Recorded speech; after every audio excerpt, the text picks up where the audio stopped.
From the liberal Northeast comes a lone voice of truth. Honest commentary in dishonest times. Think deeper with Juan Newsom. This is the Cure radio program.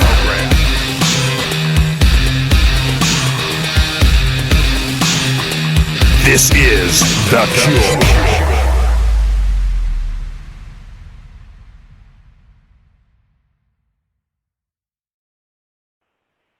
Okay, folks, today we have a special guest, Mr. Dwayne Stovall.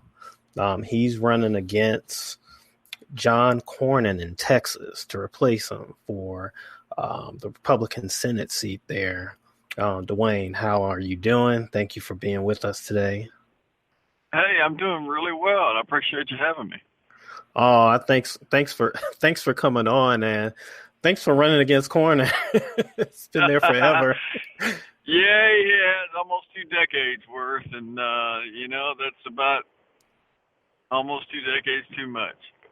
Yeah, I like your background too, because you have like some very unique experience. I know currently the incumbent is an attorney, and we have plenty of that there already. But I like your background. You started your own business, and you did some refinery work. So, I think that's, you need kind of that background. I wish there were more like business owners, more people that kind of work with their hands in Washington. I think a lot of the policies that we get are because there's a lack of that type of background. What do you think you bring to Washington with your background? Well, what you're kind of hinting around at without really saying it is that Congress is full of attorneys, and we got to get more people who are not attorneys. Mm-hmm. Mm-hmm. I have a really broad life experience. I was born in Baytown, Texas, on the edge of what's called Oakwood Subdivision, which is a predominantly black neighborhood. If you walked out the front of my house and turned right, it was all Spanish. If you turned left, it was all black neighborhood. Wow. I wore bicycle tires on MLK, Booker T, and Carver. I went to Carver Jones Elementary School, which was an all-black high school converted to an elementary school after desegregation. And I started just a year or two after desegregation. Yeah, and so that was till I was 10 years old. And at that, and now looking back on it, you kind of figure out where your life has placed you, and if you're a believer, where God has placed you throughout your upbringing. And all these life experiences kind of culminated to how I interact with people and how I see people and how kind of that fundamental basis of respect that you want to give everybody, no matter what their status is in life. Mm-hmm. And that all kind of originated out of that. Now, when people see me, I'm an every Texan. My family's been in Texas since it was Mexico. My heritage is in lineages of those of Texans who fought for Texas independence. So that whole idea of Tejanos and Texians and that core kind of blood-born loyalty to the state is just there. It exists in my family, and that kind of drives some of what makes me run for this office, because this office is so specific to protecting the best interests of the state. But at the same time, I've like I said earlier, I've got a very broad life experience. Been in business for almost 25 years. I've traded construction equipment internationally since the 90s. I've got a really good fundamental understanding of monetary policy and what our wonderful deficit, phony paper money and debt-ridden economy, or debt-ridden budgets, do to our economy and our dollar and what it does to the economies of foreign countries. Yeah, none of which are good, by the way. None of which are good. So what I bring to this office is a deep historical knowledge of what it's supposed to do, and a burning desire to divest power away from these few people located 1,000 miles to our east who will never know and can never influence, who rule over our lives. it's a pretty simple formula for me. Definitely. The federal government, I think, in the last, since before I was born, has gotten a lot bigger than it should be. Now, you described yourself as a constitutionalist with Jeffersonian principles. Could you tell my audience a little bit more about that? Well, Jeffersonian principles would be those really baseline old school Republican principles of, limited government, only spending what's absolutely necessary, having personal responsibility, loyalty to your yeoman, your countrymen, your community, not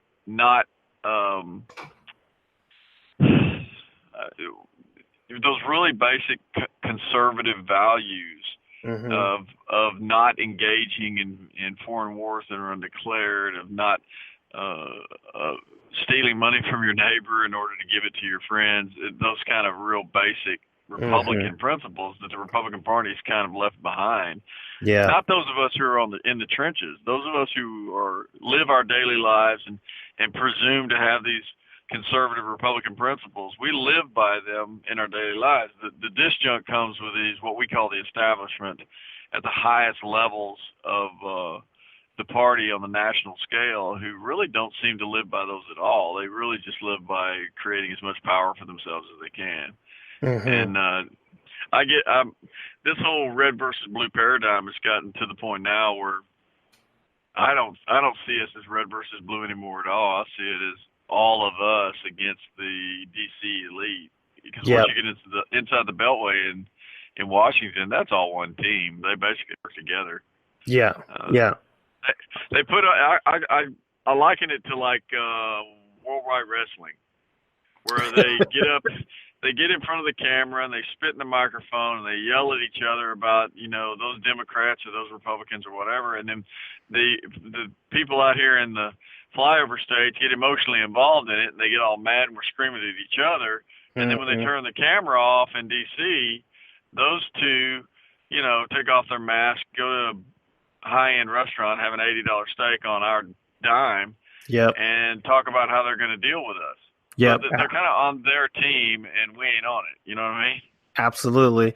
Now, you touched on something earlier about the debt. What type of solutions do you think we should implement in order to tackle some of that? Because currently, when you look at the internal revenues, I mean, we're getting over $3+ trillion, almost $4 trillion of revenue in per year through the IRS. Yet we keep spending keeps exceeding that. So what type of things do you think we should do in terms of the debt? Well, the debt's probably the most dangerous thing we deal with that people don't really pay attention to. It's extremely dangerous, and the devaluation of our currency is created by the deficit because they borrow money, and when you borrow money, you deflate the value of our currency. And it's hard to explain to people that the government borrowing money is why your grandmother and your grandfather had to go back to work after they retired when they thought they had saved enough. But they realized 10, 12, 15 years after they retired that they don't have enough to live on. Well, that's not their fault. They did it correctly. It's not their fault that the bread cost twice as much as it did when they retired. It's this vicious cycle of debt and devaluation of the currency that we deal with. That being said, dealing with the debt is not an easy subject matter because there's not enough currency in circulation on planet Earth to make a dent in the debt that we have.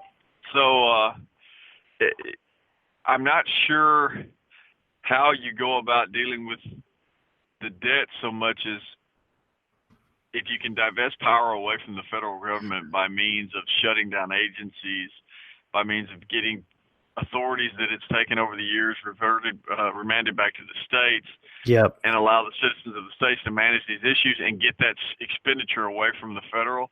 Now, I can sit here and talk about this all day long. The idea that you're going to get a majority of people in offices of power of the federal government to divest themselves of the spending, I think that's kind of a losing battle. Yeah. I think it's more important that in the short term we look at getting those issues that we can get a hold of and possibly regain and restore some respect between the citizens of the states and some authorities by the citizens of the states to manage these issues, which are majority social issues. Mm-hmm. Social issues aren't necessarily tied to budget. They create a lot of emotional impact by the citizenry. And I think you may agree, I'm pretty sure you would, that by and large, the citizens across the states don't scream at each other over foreign wars and foreign policy. They don't scream at each other over the creation of debt. They don't scream at each other over foreign trade agreements. They scream at each other over social issues. They scream at each other over marriage and gender and inner city crime and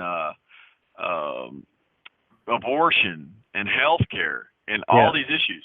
Those things have one intrinsic common thread, and that is that none of those fall under the purview of the federal Constitution at all. The federal government has no right to be involved in any of those issues.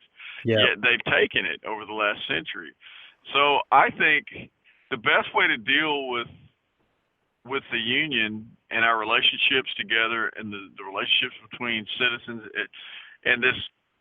and you may agree with this, you may not, the level of kind of vitriol and animosity that seems to be on the rise.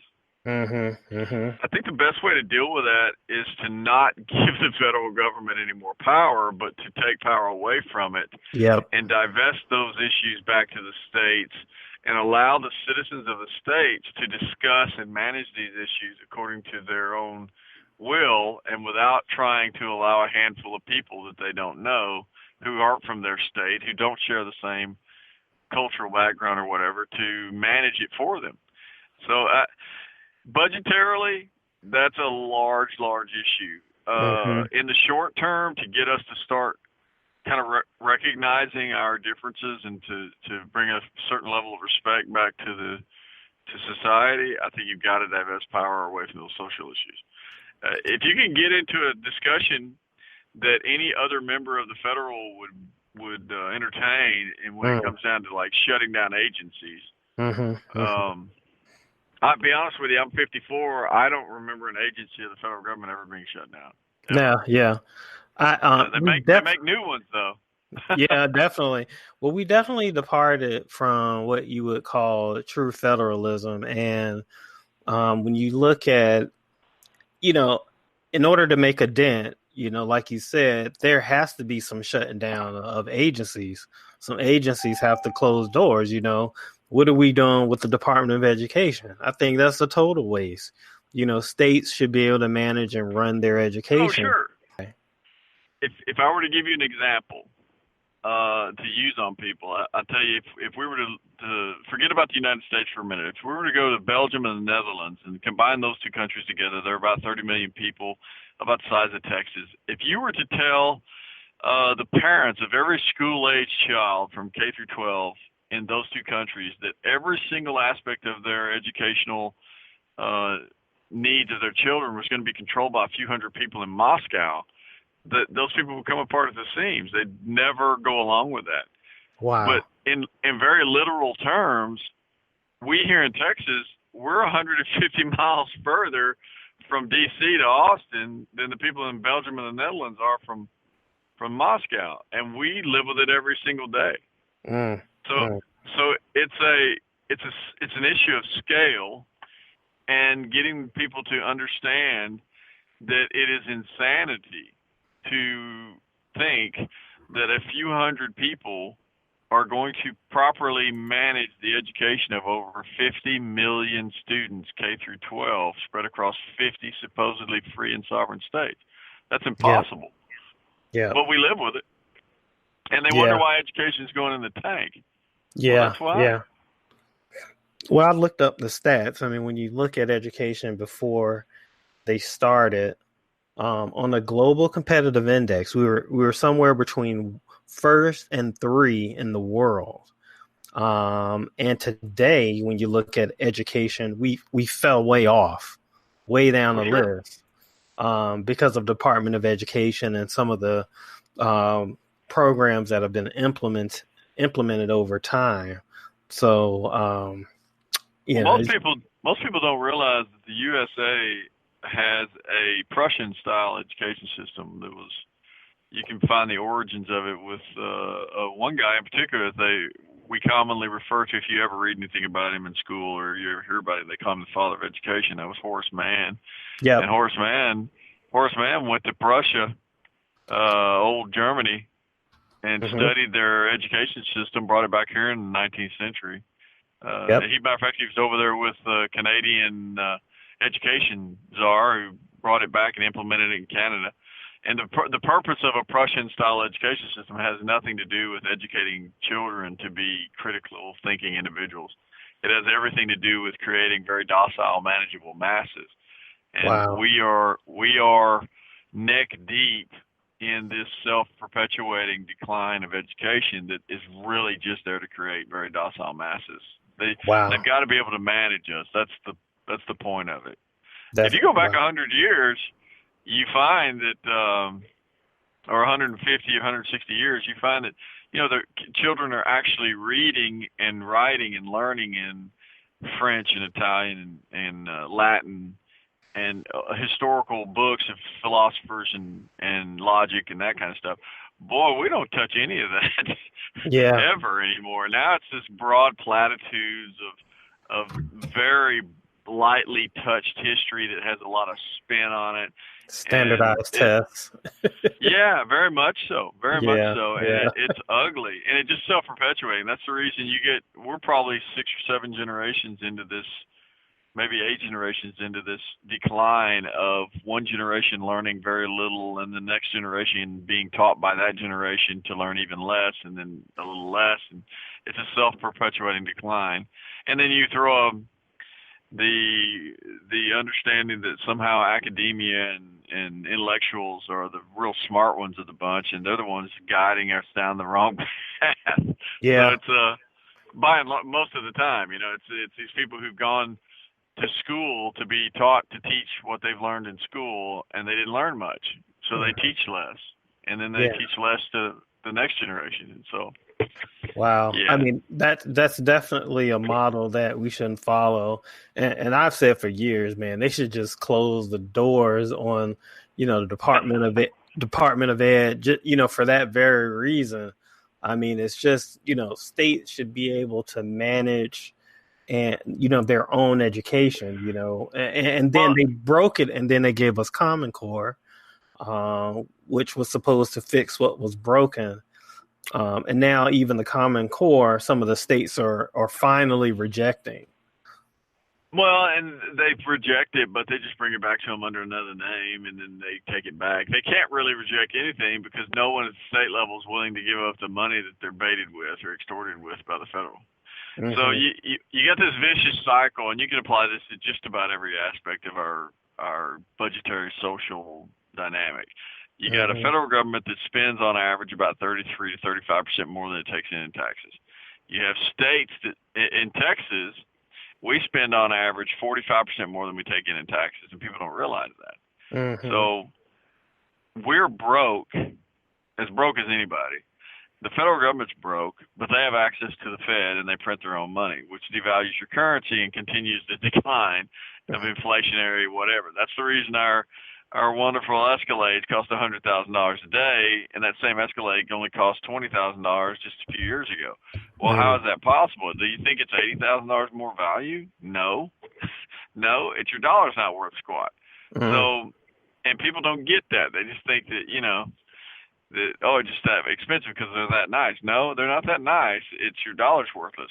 But you got this scenario going. Well, in the meantime, taking education as an example, education is a huge expenditure in the state of Texas, but they're subsidized to make the budget happen by the federal. So as much as these guys would love to say, we don't want to follow the federal mandates and we want to manage Texas children's education according to the values of Texans, they can't. Or they won't, They won't, because in order to do that, they would have to tell the federal government, we're not taking the money. and then they'd have to turn to the teachers and say, we don't have any money to pay you X. We're not going to be able to keep continuing with these pension growth plans. And when you look at things in Texas, like the TRS versus the ERS, which is our retirement systems here in Texas for state employees, teachers specifically, and then regular state employees, our unfunded liability in the state of Texas, I think, is around $300 billion now. Wow. That's money we don't have and don't have any idea where it's going to come from. Wow. Yeah. Wow. It's a vicious cycle, and every generation thinks they're entitled to live off the generation coming after them. So it's yeah. I'd love to have great warm and fuzzy news about all that stuff, but it's not warm and fuzzy. No, it's never going to be warm. It's never going to be warm and fuzzy. You touched on something about currency worth. Now, what would be your solution to shore up our currency? Should we return to something like a gold standard, or maybe because gold is now so expensive, like a multiple asset backed standard for our currency to kind of make it? I think the best thing that they could do is the most painful thing they could do. And then I think they would have to allow interest rates to rise. Yep. And that's an immediate. I don't think you're going back to a gold standard anytime soon. That ship has sailed, and it's kind of an armada now. Yeah, I always thought a gold standard would be kind of impossible. I thought maybe a multi-asset backed standard could be doable. I don't know how you get into any kind of backed standard that's not a fixed quantity.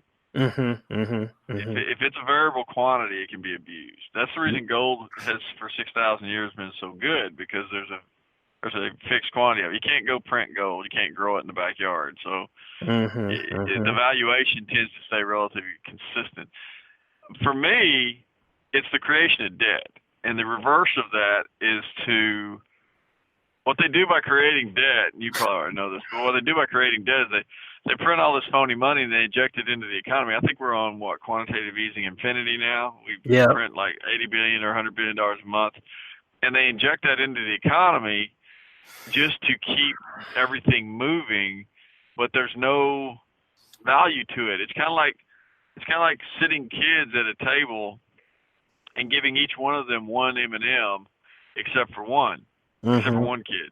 And you tell everybody you're starving to death, and that's the only M&M you have. But little Timmy, he doesn't have an M&M. Who's going to give Timmy their M&M? And everybody say, well, not me, because it's very, very valuable, because you only have one and you're hungry. But if I were to give all of you 1 million M&Ms and Timmy didn't get any, if Timmy needed some, who would give him some? Well, everybody would give him some, because your M&Ms wouldn't have any value. Well, that's what they're doing to our dollars. They flood the market with paper dollars every month. They tell the banks you can loan money to people that normally couldn't get it, and nobody has any real skin in the game. And they try as hard as they can to avoid failure in business and otherwise, especially the companies that are in bed with the government. Like if you go back to the stimulus years, you look at AIG could have very easily been allowed to fail. And they could have liquidated all the assets. They'd have been going to the highest bidder, and you'd have had this settling phase. But they wouldn't allow them to do that. So they ended up with this huge, ginormous, indebted government program that basically took money from us and propped up people that didn't have any business being propped up. So, well, there were a few banks also that didn't really need any help, but they got the money. They got the money. Yeah, they had to take it. Yeah, like BB&C. They had to take it. Yeah. The bank I do business with was privately owned and solvent, completely solvent, and they forced him to take. It was like $50 million. Yeah. You know what he did with it? He bought another bank. It wasn't like he came and said, "Oh, here's all my customers. So they gave us $50 million. We're going to give you a really low interest loans on this $50 million. He went and bought another bank with it. That's so crazy. Yeah. But what I was getting at is if you could do the painful steps of allowing interest rates to slowly incrementally rise, and then start allowing banks to openly compete with interest rates. Yep. And then allow people to decide whether or not they're willing to pay those interest rates or not, and find that market value of that. What happens when you raise interest rates is that people are forced to pay that interest back in, and they're not so readily available to borrow money and create debt. So what you end up, it's kind of like you start pulling that extra currency off the table in interest, and it shrinks the quantity of dollars being circulated, and it literally brings the value of dollars up. That's exactly right. You can bring the value of your currency up just by raising the interest rates. But see, the big negative on this is people could live through that. People could readjust their lives. They could stop trying to afford the home they can't afford to begin with.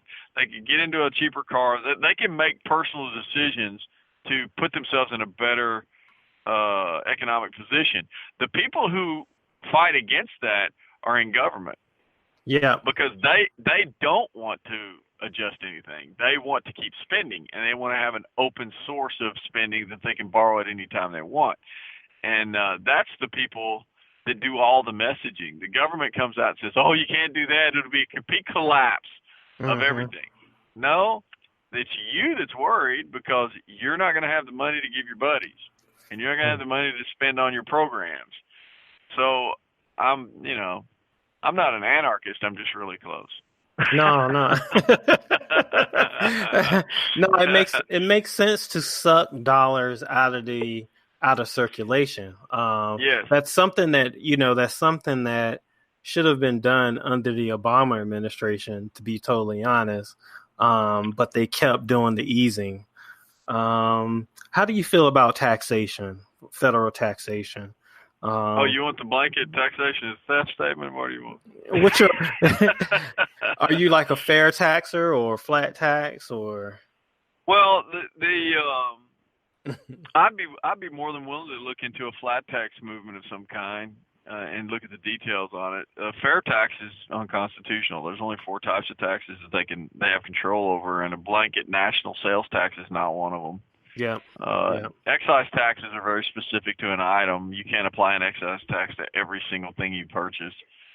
So I'm not interested in giving the government any more authority over taxation. Yeah. A flat tax I'd be interested in because that would be completely justified across the board. If you make $10,000 and you pay 10%, and you make $10 million, you pay 10% or whatever it is. Then there's everybody's equally vested. And there's no disconnect between the idea of progressive taxation is just ridiculous to me. Yeah. Our tax system is progressive, unbeknownst to a lot of people. Sure. You have all of these. I mean, especially you have estate taxes, and then you have taxes on investments, and then up to a certain amount on the income scale. You have different portions of your money being taxed at different rates. Well, it's really progressive enough. Think about how little you would need an IRS if you had a flat tax. Yeah, you need a minimal servicing employment base in the IRS. You need minimal workers for the government to manage a flat tax. You can do away with so much, but look at the lobby you get from the accounting firms. Yeah. That's what they do. The FASB. They got a lobby because you couldn't have a flat tax. If I could fill out my taxes for my business and my personal on one card, and say, well, this is the sales we did, this is the tax we paid, here it is, here's your check. Then you do away with all this industry, and they're not going to do that. You got colleges set up to do that. They're creating those guys every day. They're not going to put up with that. Gotta have these jobs, Yeah. Oh wow. Yeah. The FASB. I remember going because that was my background, accounting. And I remember going to a FASB meeting. They pretty much admitted that they're there to create jobs for accountants and tax. Oh, no doubt about it. No doubt about it. So, okay. So, how do you feel about what's going on at the border? As you know, we have a president who, in my eyes, more committed than any other president in terms of securing his border, and getting the right immigration policies in place. How do you feel about the border? What's your take on it? Well, I have you're talking about what you bring to the job. You know my history in Texas with my family and everything, but I've worked at the border. We built a wastewater treatment plant for Batesville, Texas, and it was about 40 miles from the border, and we had anywhere from 6 to 30 illegals coming through every single night for 7 months who camped out in the dig where we were working. It was a 25-acre site, and it's crazy. It's crazy down there. And we've worked at the border. I've been to the border many times, and the idea that we can allow. Well, here's where it starts and stops for me. I got a family with a proud Marine Corps service history, not myself, better men than myself, and I find it repulsive that these people in offices of government can send our friends and family members around the world to guard the borders of foreign countries and leave our borders basically open. I think that's insane. I used to think, well, they're just stupid, but I don't believe that anymore. I think they do it on purpose, and I'm not sure what they're gaming, what the game plan is, but I know that we got to do something about it. Texans alone, we in this state spend somewhere between 12 and 14 billion dollars every single year out of our budget to manage the illegal aliens. Wow. And it's a vicious impact on us all the way around, whether it's through crime and additional crime with people who end up not doing any time or end up disappearing, or the revolving door of deportees that end up back over here. And the amount of money we spend on every aspect of their lives, meaning everything from health care to litigation to court costs to education to different types of welfare aspects they can get access to through phony documents and things. This is just ridiculous. I think what I end up telling Texans, and they all agree, I've never had anybody walk up to me I never stopped campaigning after 2014. For your listeners that don't know, I ran in 2014 and I pulled double digits in the primary on about $70,000. Wow. I never really stopped. So I've spoken to probably close to 40,000 Texans. I've never had a single Texan come up to me and say, well, I disagree with what you're saying. And John Cornyn has been just a really stand-up conservative. I've never heard that ever. It's even since before I started running the first time. But what's incredible about this is in Texas especially, we chose Donald Trump in the state of Texas by almost 1 million votes. That's how strong he was here. Wow. And he campaigned in Texas on 2 promises, and that one was to build a wall to secure the border, and the other was to drain the swamp. And those are the 2 things that drew Texans out who normally wouldn't vote. He almost doubled the number of voters in the primary. Wow. And we have in Texas at primary time around 1.3 million, maybe upwards of 1.4 million that vote. When Trump came in 2016, there's like 2.4 or 2.6 million people that voted in that primary. These are people that normally don't participate. They just really hate the establishment. Well, back to him being chosen in Texas. Well, he was chosen on those 2 promises to build the wall, secure the border, and to drain the swamp. Well, there's not a single living Texan that doesn't know without a shadow of a doubt that John Cornyn is a long-time establishment senior member of that swamp. So it's a strange situation to be in where you're running against an entrenched, long-time member of that swamp who is now trying to change the narrative to be he's all about Trump and he's all about securing the border. But he's been in office for almost 2 decades, and he's done nothing but grow the debt, grow the government, grow its unconstitutional overreach, and done nothing serious of any kind whatsoever about border security. Not once. Yeah. So he's all mouth, and he's never taking a stand for any of the principles that most Texans hold dear. And it's across the board. I mean, you don't sit down Dianne Feinstein to negotiate smart gun infringements or infringements on our right to bear arms, or sit down with people like Beto and craft legislation that basically undermines the wall, which he's done. Wow. So he's just not a conservative guy. He's not a Republican. He points the finger at the Democrats all day about they're the ones that want to grow the debt and grow the spending and grow the debt, the government. But then when he leaves the podium, he goes to the chambers and he votes with the Democrats to grow the debt, to grow the government, to grow the spending. So it's like, well, it's like he's got multi-personalities or something. Yeah. I definitely did not appreciate him working with Feinstein on gun control. I am very sensitive on that topic. I grew up in Virginia. I live in Jersey now, and I see the effects of unconstitutional gun laws and what they mean and what they can do and how they affect the lives of everyday Americans. It's not a good thing. I mean, that's something, to me, that's a non-negotiable. The Second Amendment. You're right down the middle of the road with me. The reason I run is because there are core values and core principles that people hold that are not to be touched. They're not to be negotiated with.